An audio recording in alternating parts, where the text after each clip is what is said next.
there were games that happened, so we're going to chat about them. If you're joining us, you're probably just exiting the Kansas City Current versus San Diego Wave FC match. That ended 2-0 in a victory for the Wave. Lisa, I see you got your handy dandy notebook. Do we want to run it back on the picks for this one to remind the folks? Well, we failed completely on this one. We both picked Kansas City, and we picked this game actually last during our preview. And by the ends of our previews, we're always a little getting a little stir crazy there. And we put score lines on this one. Gosh. I said a 1-0 Kansas City was going to get the win, and you said 2-1 Kansas City would get the win. So we're both pretty wrong on this one. San Diego came out and surprised us both. I guess once around the mulberry bush and back again, we're sort of right on some things, but close in others. Who knows? But this was not one of them. Kansas City Current at home, good crowd, good environment, on a bit of a streak, let's just say, but didn't exactly continue in this game. I don't want to say the wheels have fallen off again, question mark, but it's almost like they're not completely back on. Like, for example, going into this game, we're looking at the starting lineups. I think that's maybe one of the things where we're looking at the surprises along the way, or maybe not surprises if you're taking a look at the Current. We saw Adriana Franch back in net for Kansas City Current to start this game. We saw Kaylin Sheridan, the typical starting goalkeeper for the Wave. And we did, just to throw it back to the preview, when we were like, hey, maybe it might come down to something like this, depending on what we will see for Kansas City Current in goal. If it's Franch versus Kaylin Sheridan, that this could be a lower scoring game because of the good goalkeepers that would be responsible for keeping it that way.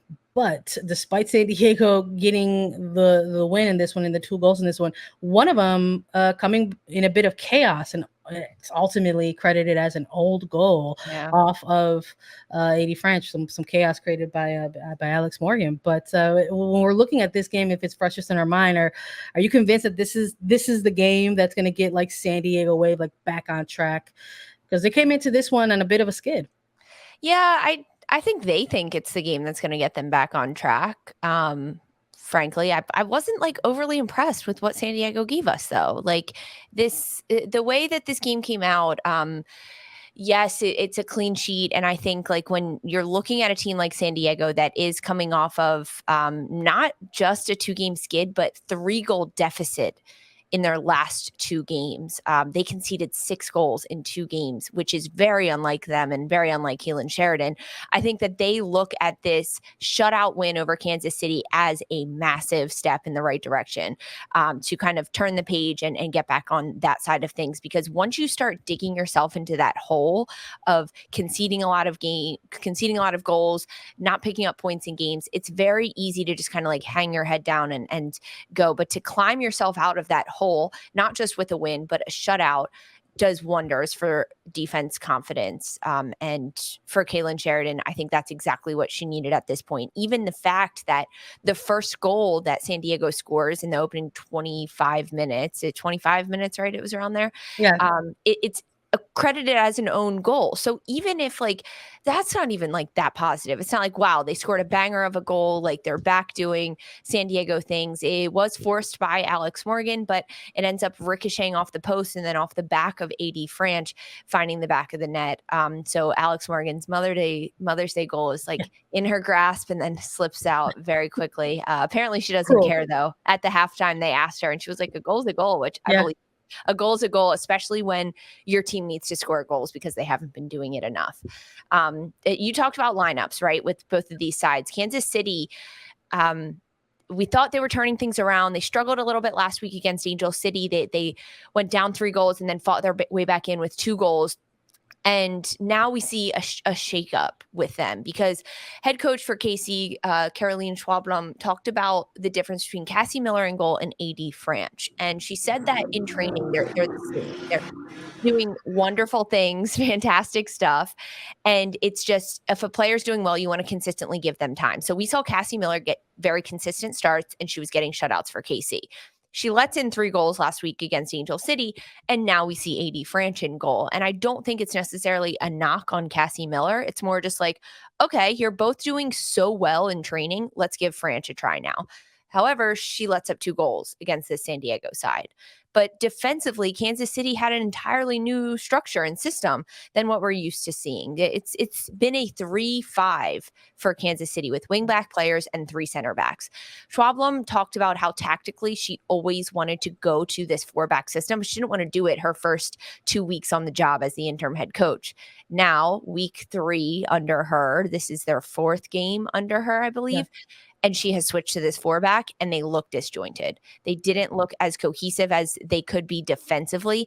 And I think that Kansas City lacked so much of their attacking presence in the flanks without those wingback players, with Haley Mason, Kate Delfava really being those outside 4 and 5 players, which is like the outside back position in a 4-back. They could not get up. They didn't have the freedom to really, really push into the attack. And I think that's what hurt Kansas City. I think they're more effective with the 3-back and then 5 in the midfield with wingbacks. No, I'm with you. You hate to see it maybe come down to the adjustment that ultimately could have been the downfall. It's weird. I'm going to keep using that word a lot. Week 7 was weird for me, y'all, and I'm going to keep that energy throughout this episode. But I mean, even with this game, I think it was a tale of 2 halves also, but for both teams, like the first half just really left something to be desired for me. I mean, you're talking kind of even in a sense where it was like attempts, total shots where it was like 5 apiece, and then you've got 2 apiece for attempts on target.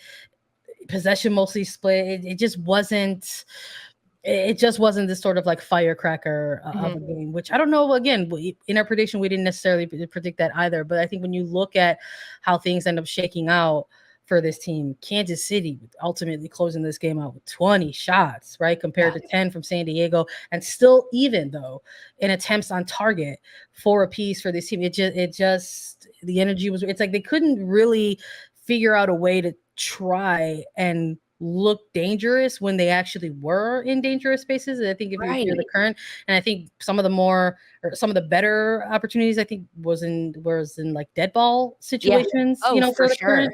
So it's just you're kind of, for me, it's just I'm kind of wondering where it's like, well, is this just perhaps like we're gonna like see this in maybe an ongoing thing for the Current this year. It's like, yes, they made some good moves in the offseason, but they still have hefty injury reports coming into these weeks.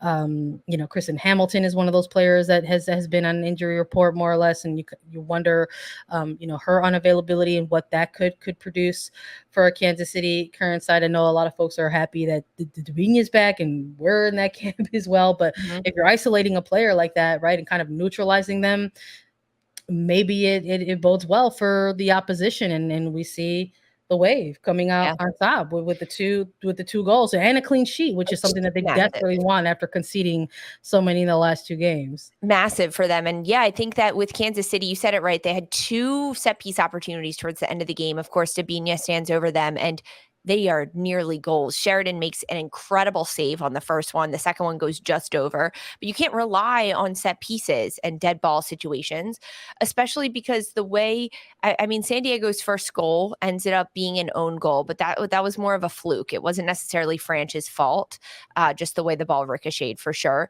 The second goal, however, coming right before the halftime for San Diego, completely Kansas City's fault.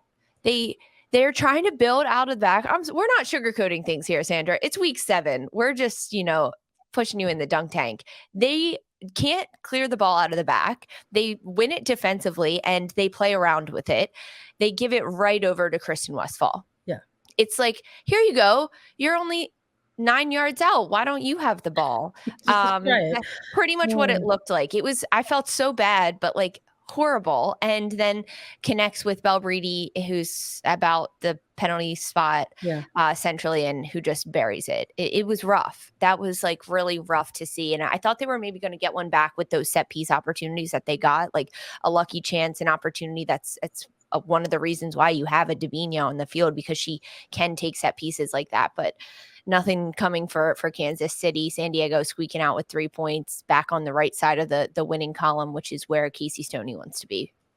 Yeah, I think it's tough, right? I think when you've got not just new faces in the mix for either side or any team this year, but you're talking like first year players who are really kind of taking those steps and getting minutes as professionals and putting them and being asked to do this in positions that are pretty important, like specifically along the back line, for example, whether it's somebody in a Robinson or a Soto. I mean, and kind of excelling in spaces and in areas more in spite of the circumstances, and instead of sort of being given the opportunity to kind of come in and grow, right? So I think eventually there will be those moments, there will be those oopses, those Yeah. whoopsies, along the way.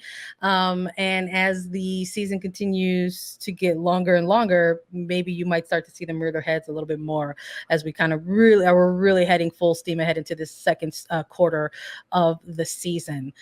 Speaking of another weird game, let's keep it on Sunday's matinee. New Jersey, New York versus Gotham FC versus Orlando Pride.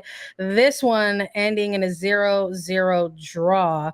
I think when we're looking at maybe the numbers a little bit, we were just looking at some of the closing numbers and stats out of Kansas City and San Diego Wave. Can't help but look at that in this game as well. Orlando Pride putting together a good ship, going on the road, making things difficult.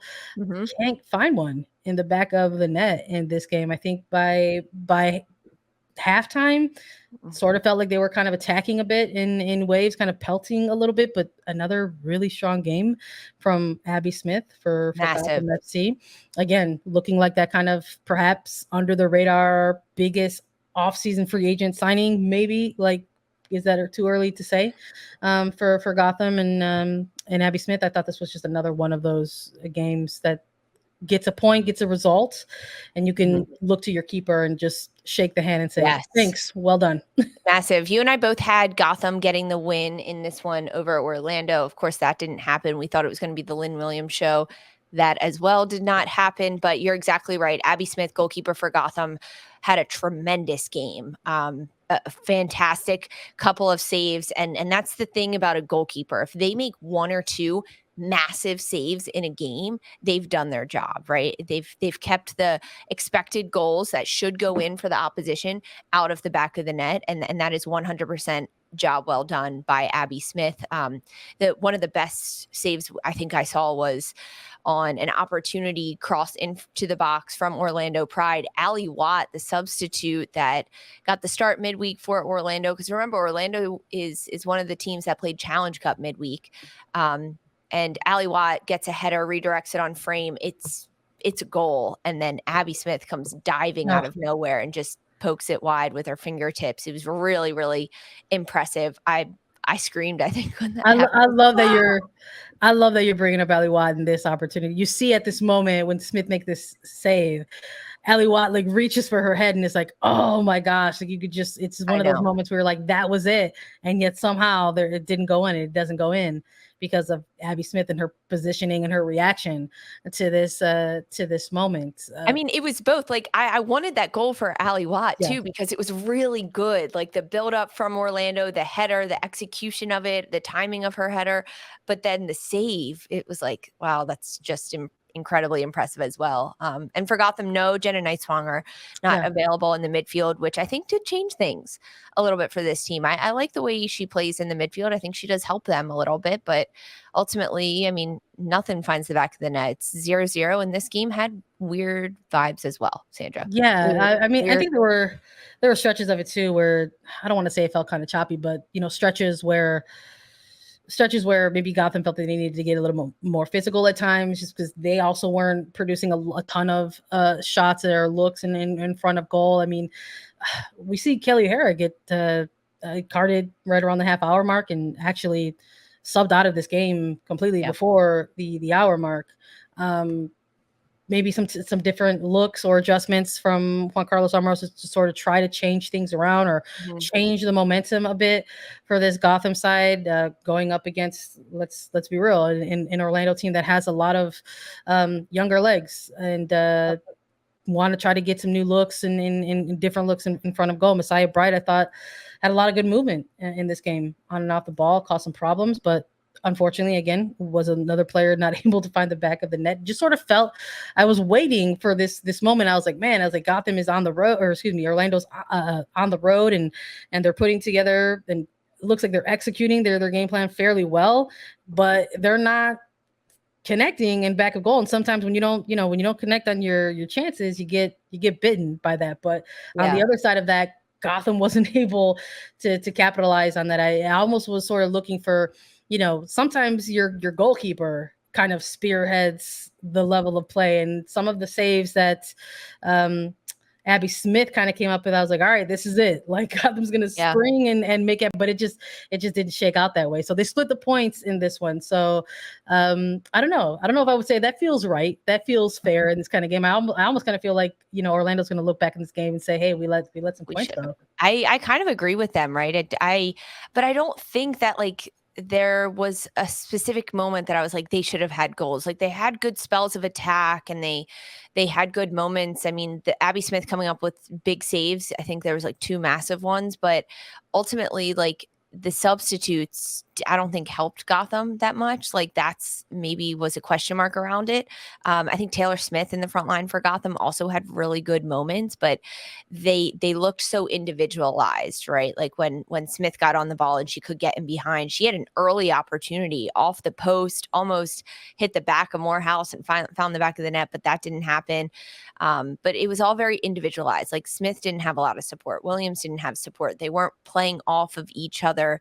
And that made it rough. I agree, though. I think Seb Hines is going to want this one back, but they didn't drop all the points, right? That's silver lining, I guess, for both of these sides.